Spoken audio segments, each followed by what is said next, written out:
The deep dive में आज बात करते हैं नारीवाद की। हाँ। हमारे पास एक दस्तावेज है, नारीवाद और महिलाओं के जीवन पर इसके सकारात्मक और नकारात्मक प्रभाव .pdf। जी। ये दस्तावेज नारीवाद की एक दिलचस्प, कह सकते हैं थोड़ी जटिल तस्वीर पेश करता है। बिल्कुल। एक तरफ तो ये बदलाव लाने वाला आंदोलन है, दूसरी तरफ काफी विवादित भी। हाँ, ये बात तो है। चलिए आज इस दस्तावेज के जरिए इसे थोड़ा समझने की कोशिश करते हैं। बिल्कुल। दस्तावेज की शुरुआत होती है मैरी वोलस्टोनक्राफ्ट से और बात है 1792 की। अच्छा, काफी पहले की। हाँ, उनकी किताब vindication of the rights of women का जिक्र है इसमें। जी। उसमें उन्होंने महिलाओं की बराबरी, उनकी शिक्षा और तर्क करने की जो क्षमता है उस पर काफी जोर दिया था। यानी ये सोच तो काफी पुरानी है ना? जी बिल्कुल। तो ये दस्तावेज नारीवाद को परिभाषित कैसे करता है, मतलब मूल विचार क्या है इसका? देखिए, दस्तावेज इसे एक सामाजिक और राजनीतिक आंदोलन बताता है।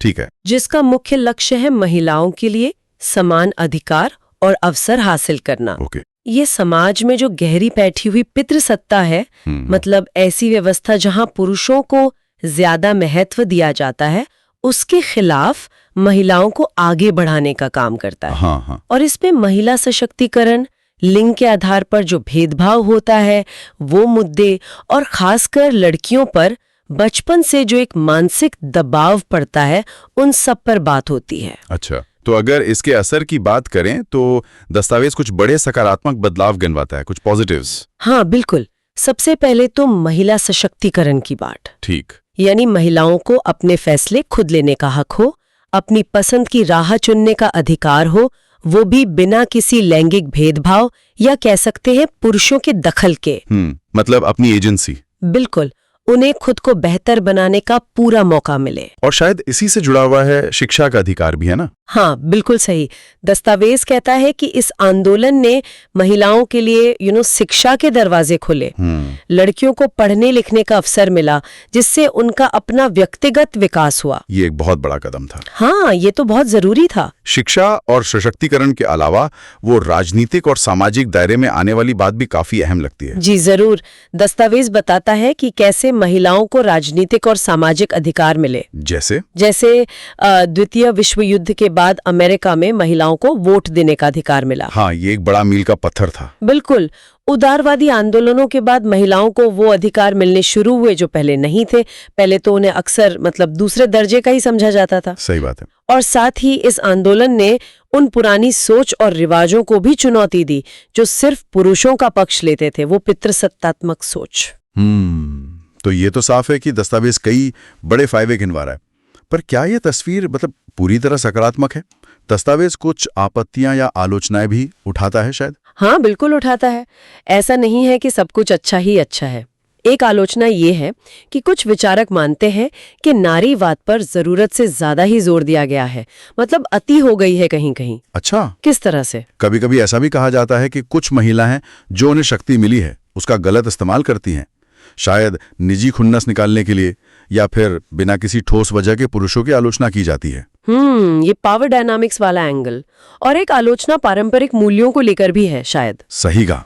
दस्तावेज में ये तर्क भी शामिल है कि कुछ आलोचक मानते हैं कि नारीवादी लोग पारंपरिक मूल्यों को, पुराने ज्ञान को और महिलाओं की जो पारंपरिक भूमिकाएं रही हैं समाज में, उन्हें एक तरह से नकारते हैं। ये परंपरा के खिलाफ वाली बात का दस्तावेज थोड़ा बताता है कि आलोचक किस तरह की परंपराओं या भूमिकाओं की बात कर रहे हैं। कोई उदाहरण है?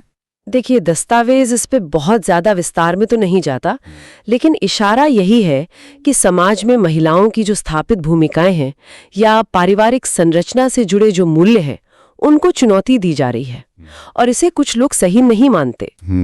समझ गया। एक और तर्क है जो शायद आज के समय में ज्यादा विवादास्पद लगे, कि महिलाएं हर काम के लिए उपयुक्त नहीं हैं। हाँ, दस्तावेज इस आलोचना का भी जिक्र करता है। तर्क ये दिया जाता है कि कुछ क्षेत्र, जैसे मान लीजिए सेना है या कुछ खास तरह के शारीरिक मेहनत वाले काम हैं, उनमें ज्यादा ताकत की जरूरत होती है और शायद महिलाएं इसके लिए फिट नहीं हैं। अच्छा। हालांकि ये ध्यान रखना जरूरी है कि दस्तावेज इसे सिर्फ एक आलोचना के तौर पर पेश कर रहा है, ये कोई स्थापित तथ्य नहीं बता रहा। ठीक है, ये स्पष्ट करना जरूरी था।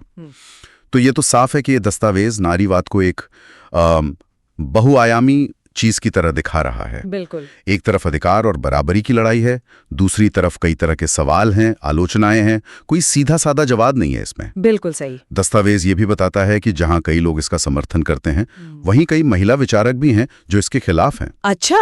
महिला विचारक भी। हाँ।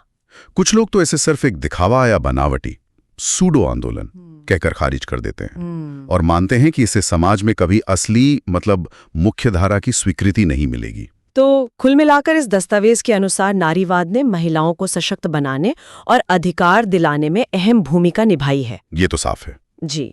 लेकिन इसके तरीकों पर, परंपरा से इसके टकराव पर और कुछ भूमिकाओं में महिलाओं की उपयुक्तता जैसे सवालों पर इसे आलोचनाओं का भी सामना करना पड़ा है। जो शायद ये दस्तावेज भी इशारों में पूछ रहा है क्या कि आज के समाज में परंपरा और बराबरी के बीच एक संतुलन बनाते हुए महिलाओं के वास्तविक उत्थान का सही मतलब क्या हो सकता है।